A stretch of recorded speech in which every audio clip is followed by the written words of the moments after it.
லூக்கா அதிகாரம் 16. பின்னும் அவர் தம்முடைய சீஷர்களை நோக்கி, ஐசுவரியவானாகிய ஒரு மனுஷனுக்கு ஒரு உக்கிரானக்காரன் இருந்தான். அவன் தன் எஜமானுடைய ஆஸ்திகளை அழித்துப் போடுகிறதாக எஜமானுக்கு அறிவிக்கப்பட்டது.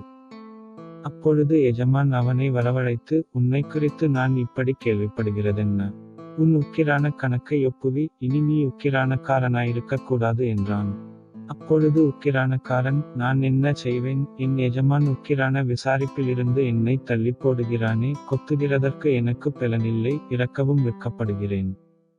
உக்கிரான விசாரிப்பை விட்டு நான் தள்ளப்படும்போது, என்னை தங்கள் வீடுகளில் ஏற்றுக்கொள்வார் உண்டாகும்படி செய்ய வேண்டியது இன்னதென்று எனக்குத் தெரியவந்தது, என்று தனக்குள்ளே சொல்லிக்கொண்டு தன் எஜமானிடத்தில் கடன்பட்டவர்களை ஒவ்வொருவனாக வரவழைத்து, முதலாவது வந்தவனை நோக்கி, நீ என் எஜமானிடத்தில் பட்ட கடன் எவ்வளவு என்றான். அவன், 100 குடம் எண்ணெய் என்றான். அப்பொழுது உக்கிரானக்காரன் அவனை நோக்கி, நீ உன் சீட்டை வாங்கி, உட்கார்ந்து 50 என்று சீக்கிரமாய் எழுது என்றான். பின்பு அவன் வேறொருவனை நோக்கி, நீ பட்ட கடன் எவ்வளவு என்றான். அவன், 100 கலம் கோதுமை என்றான். அப்பொழுது அவன், நீ உன் சீட்டை வாங்கி, 80 என்று எழுது என்றான். அநீதியுள்ள உக்கிரானக்காரன் புத்தியாய் செய்தான் என்று எஜமான் கண்டு, அவனை மெச்சிக்கொண்டான். இவ்விதமாய் ஒளியின் பிள்ளைகளைப் பார்க்கிலும் இந்தப் பிரபஞ்சத்தின் பிள்ளைகள் தங்கள் சந்ததியில் அதிக புத்திமான்களாயிருக்கிறார்கள்.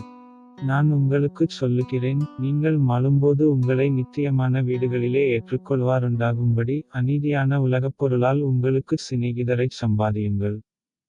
கொஞ்சத்திலே உண்மையுள்ளவன் அநேகத்திலும் உண்மையுள்ளவனாயிருக்கிறான், கொஞ்சத்திலே அநீதியுள்ளவன் அநேகத்திலும் அநீதியுள்ளவனாயிருக்கிறான். அநீதியான உலகப் பொருளைப்பற்றி நீங்கள் உண்மையாயிராவிட்டால், யார் உங்களை நம்பி உங்களிடத்தில் மெய்யான பொருளை ஒப்புவிப்பார்கள்? வேறொருவனுடைய காரியத்தில் நீங்கள் உண்மையுள்ளவர்களாயிராவிட்டால், உங்களுக்கு யாதொன்றைச் சொந்தமாகக் கொடுப்பவர் யார்? எந்த ஊழியக்காரனும் 2 எஜமான்களுக்கு ஊழியஞ்செய்யக்கூடாது, ஒருவனைப் பகைத்து மற்றவனை சிநேகிப்பான், அல்லது ஒருவனைப் பற்றிக்கொண்டு மற்றவனை அசட்டை பண்ணுவான்.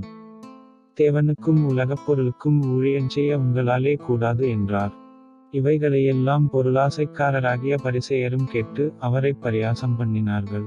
அவர் அவர்களை நோக்கி, நீங்கள் மனுஷர் முன்பாக உங்களை நீதிமான்களாகக் காட்டுகிறீர்கள், தேவனோ உங்கள் இருதயங்களை அறிந்திருக்கிறார். மனுஷருக்குள்ளே மேன்மையாக எண்ணப்படுகிறது தேவனுக்கு முன்பாக அருவருப்பாயிருக்கிறது. நியாயப்பிரமாணமும் தீர்க்கதரிசன வாக்கியங்களும் யோவான் வரைக்கும் வழங்கி வந்தது. அதுமுதல் தேவனுடைய ராஜ்யம் சுவிசேஷமாய் அறிவிக்கப்பட்டு வருகிறது, யாவரும் பலவந்தமாய் அதில் பிரவேசிக்கிறார்கள். வேதத்தில் ஒரு எழுத்தின் உறுப்பு அவமாய்ப் போவதைப் பார்க்கிலும், வானமும் பூமியும் ஒழிந்து போவது எளிதாயிருக்கும். தன் மனைவியைத் தள்ளிவிட்டு, வேறொருத்தியை விவாகம் பண்ணுகிறவன் விபசாரஞ்செய்கிறான், புருஷனாலே தள்ளப்பட்டவளை விவாகம் பண்ணுகிறவனும் விபசாரஞ்செய்கிறான். ஐசுவரியமுள்ள ஒரு மனுஷன் இருந்தான், அவன் இரத்தாம்பரமும் விலையேறப்பெற்ற வஸ்திரமும் தரித்து, அனுதினமும் சம்பிரமமாய் வாழ்ந்து கொண்டிருந்தான்.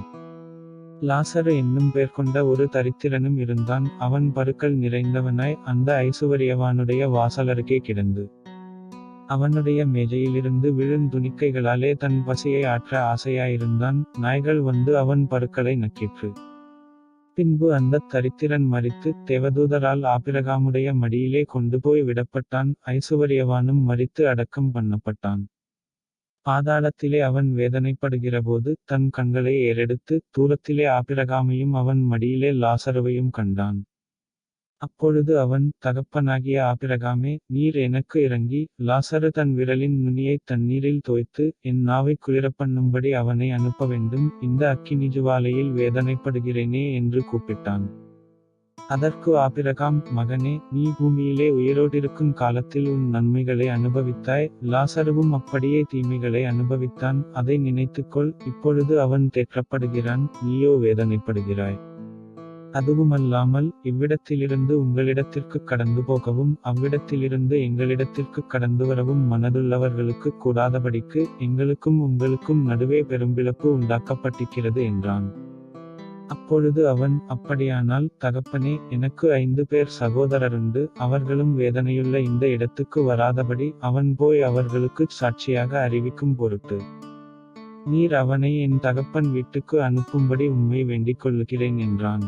ஆபிரகாம் அவனை நோக்கி, அவர்களுக்கு மோசேயும் தீர்க்கதரிசிகளும் உண்டு, அவர்களுக்கு அவர்கள் செவிகொடுக்கட்டும் என்றான். அதற்கு அவன், அப்படியல்ல தகப்பனாகிய ஆபிரகாமே, மரித்தோரிலிருந்து ஒருவன் அவர்களிடத்திற்குப் போனால் மனந்திரும்புவார்கள் என்றான். அதற்கு அவன், அவர்கள் மோசேக்கும் தீர்க்கதரிசிகளுக்கும் செவிகொடாவிட்டால், மரித்தோரிலிருந்து ஒருவன் எழுந்து போனாலும் நம்பமாட்டார்களென்று சொன்னான் என்றார்.